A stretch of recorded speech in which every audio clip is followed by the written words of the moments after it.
जब हम ध्यान की गहराई में उतरते हैं तो एक ऐसी ध्वनि का अनुभव होता है जो बाहर की दुनिया से नहीं आती। यह ना तो किसी विद्या यंत्र से निकलती होती है, ना ही हमारे कानों ने इसे कभी सुना होता है। इसे ही संतों ने कहा है अनहद नाद। अनहद नाद क्या है? अनहद नाद का अर्थ है जिसकी कोई सीमा ना हो। दोस्तों, आपको ये अनहद नाद सुनने का प्रयास आपको इन भौतिक कानों से तो बिल्कुल नहीं करना है। ये कान केवल भौतिक आवाज को ही सुन सकते हैं।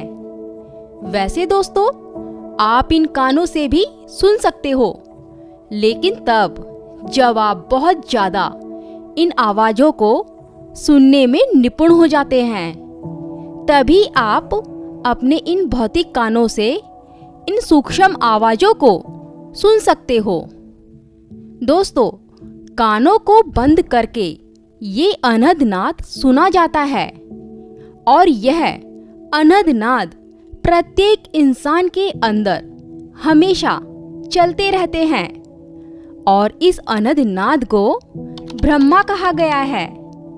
सबसे पहले आपको आसन में बैठना है, जहां पर आपको अपनी कमर सीधी रखनी है और गर्दन सीधी रखनी होगी। फिर आपको अपने कानों में एक ईयर प्लग होता है, उसे लगा लेना है, जिससे कि कोई बाहर की आवाज आपको परेशान ना करे। अगर बाहर की आवाज को आप सुनेंगे तो जो आपका ध्यान है वो बाहर की तरफ खिंचेगा। ये ईयर प्लग आपको दोस्तों अमेज़न पर बड़ी ही आसानी से मिल जाएगा। जब आपको थोड़े समय में ये अनहद नाद रस आने लगता है तो ज्ञान शक्ति से अनहद नाद शब्द को सुना जाता है। इसके 10 नाम हैं दोस्तों अनहद नाद शब्द के, जो मैं आपको एक एक कर बताऊंगी। दोस्तों, शब्द यानी चिड़िया की बोली। ये आवाज सहस्त्रदल कमल के नीचे से आती है और दोस्तों, इसका जो फल है प्राप्त होता है वो ये कि इसके सुनने से शरीर के जो रोए होते हैं वो खड़े हो जाते हैं। दोस्तों, जब आपकी सुरती और ऊपर चढ़ती है तो आपको वह नज़ारा दिखाई देता है जैसे कि शायद किसी रंग बिरंगे फूलों फलों से लदे हुए बगीचे में आप मौजूद हैं, जहां पर आपको चिड़ियों की बोली सुनाई देती है। दोस्तों, अब दूसरे नंबर पर आता है झिंगुर की आवाज। ये भी सहस्त्रदल कमल के नीचे से ही सुनाई देती है और इसका जो फल है इसके सुनने से शरीर में एक आलस्य सा पैदा होता है, सुस्ती पैदा होती है, ताकि आप आगे ना जा सको, वहीं बने रहें। आपकी परीक्षा ली जाती है, इसी आलस पर विजय प्राप्त करना होता है ताकि आप आगे जा सको, जिससे कि आप सूक्ष्म लोक में कदम रख सकें। दोस्तों, अब आती है तीसरे नंबर पर घंटे की आवाज। ये भी सहस्त्रदल कमल से ही आती है दोस्तों। इसके सुनने से प्रेम बढ़ने लगता है और ऐसा मालूम होता है कि शिवजी के मंदिर में घंटा बज रहा है। अब दोस्तों, चौथे नंबर पर आता है शंख की आवाज। शंख की आवाज भी सहस्त्रदल कमल से ही आती है। इसके सुनने से शरीर में खुशबू आने लगती है और साधक नशे में घूमने लगता है, उसका सर चकराने लगता है और यह ज्ञात होता है कि लक्ष्मी नारायण के मंदिर में शंख व घंटा बज रहा है। जब सुरती आवाज को सुनती हुई और आगे चढ़ती है तब बहुत आनंद आने लगता है और साधक नशे में डूबा रहता है, अपनी ही मस्ती में रहता है। दोस्तों अब 5वें नंबर पर आता है वीणा और सितार। ये आवाज आपको तिरकुटी से आती है, जो कि बोहों के बीच के ऊपर का स्थान जहां तिरकुटी चक्र की स्थिति मानी जाती है।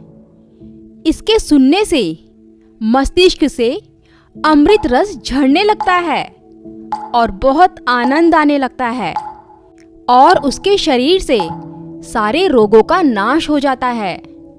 दोस्तों अब 6ठे नंबर पर आता है ताल की आवाज।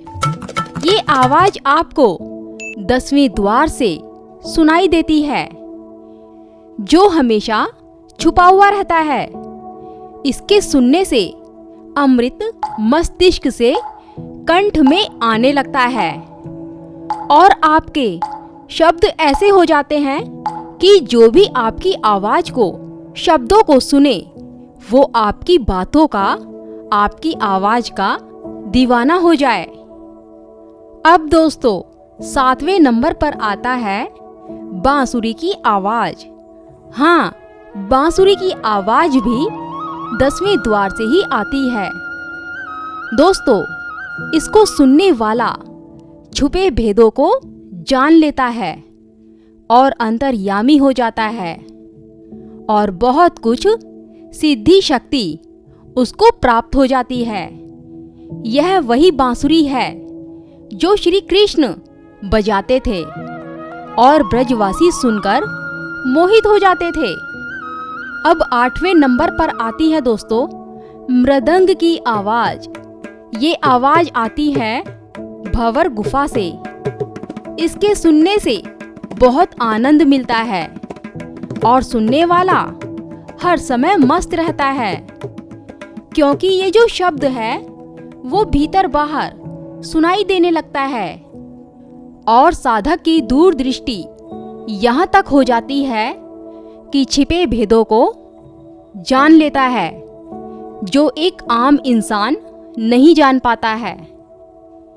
अब दोस्तों 9वें नंबर पर आती है नफीरी की आवाज। ये आवाज सत्य लोक से आती है। इसके सुनने से वह शक्ति प्राप्त होती है जो देवताओं को प्राप्त थी, मतलब कि बहुत हल्का व सूक्ष्म हो जाता है, पक्षी की तरह उड़ने लगता है। यह दर्जा त्रिकालदर्शी का होता है, जो कि बहुत बहुत मुश्किल से साधक को प्राप्त होता है।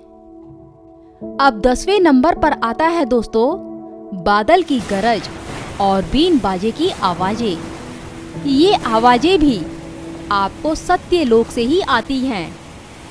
इसके सुनने से हर प्रकार के अच्छे व बुरे विचारों का नाश हो जाता है।